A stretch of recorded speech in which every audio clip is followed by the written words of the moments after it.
And 2, 3. You're on. Thank you, camera guy. Hi. I need to get one of those boards. Yeah. Where can I get one? Hi, I'm Francesca Armienti, and you're in the kitchen with Chef F. And Mama D. Hi, Mama D. And the camera guy. Oh, yeah, and the camera guy. Anyways, today's little segment is about... It's hard to stay focused. Focused. Yeah. What are we making? Seasonal tomato tart. It's going to be good. And not to be confused with a tort. What's a tort? Cake. Maybe a tart tort. Sweet. This is tort. So we're making a tart. Or this is tart. We're making a tart. Tart. Well, it's a savory tart. Tart. It's not even a sweet tart. It's a tart. Nonetheless, it's a tomato tart. This is a perfect idea if you have lots of tomatoes growing in your garden, or better yet, your neighbor has lots of tomatoes growing in their garden, and they like to give them to you. So, you can use a mixture of red, green, and yellow, or red and green, or just all red. It completely depends on what you have on hand. And if you've got heirlooms or you've got Romas, no matter. All right?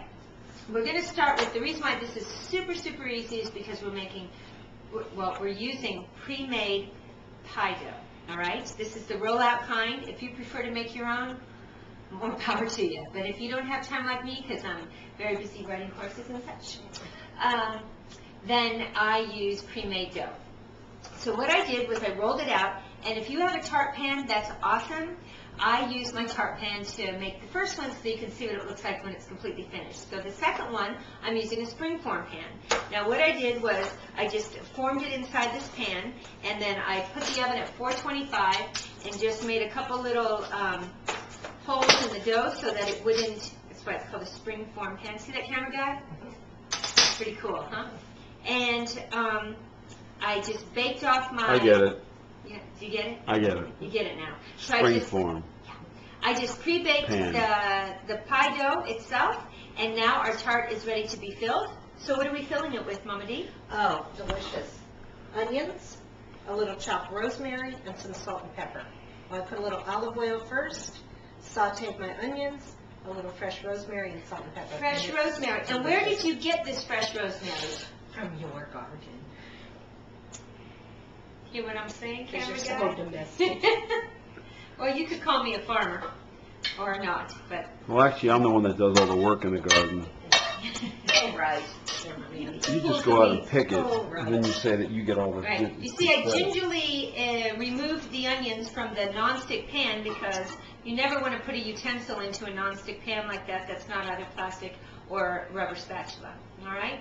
So you just kind of put these around like so. And actually, it was a whole onion slice. A whole red onion slice with a little bit of fresh rosemary from your garden or mine, Salt and pepper. or from the grocery, wherever you have to get it.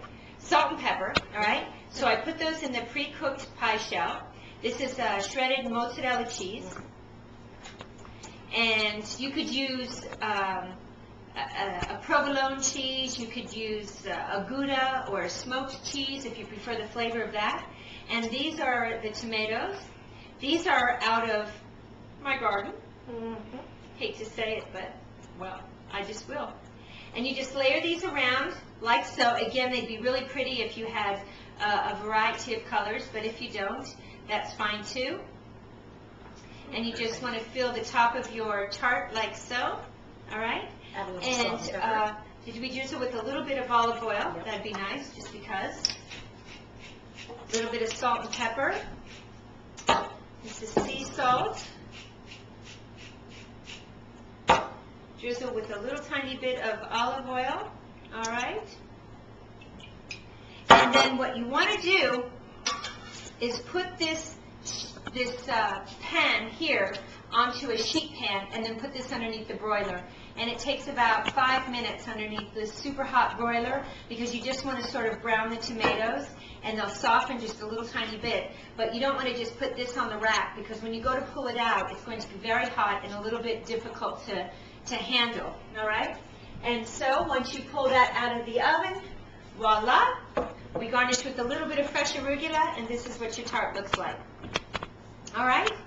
You slice this up. This is wonderful to be used. What you doing, camera guy? Is that a close-up? Are you panning? Yeah, well, hold that up a little bit higher there.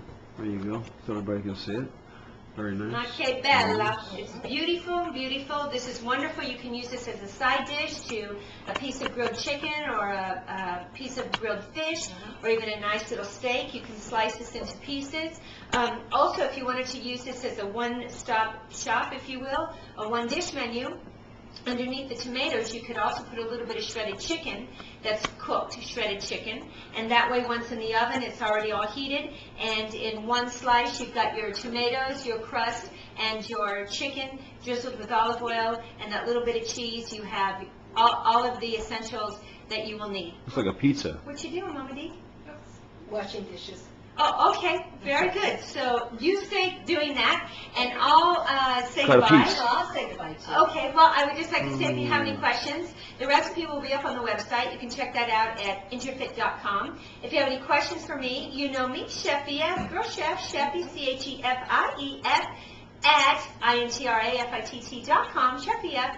And that's it. Camera guy always wants me to remind you to give thanks for your food and say grace. And ci vediamo. We'll see you again. Ciao. Can I have a piece?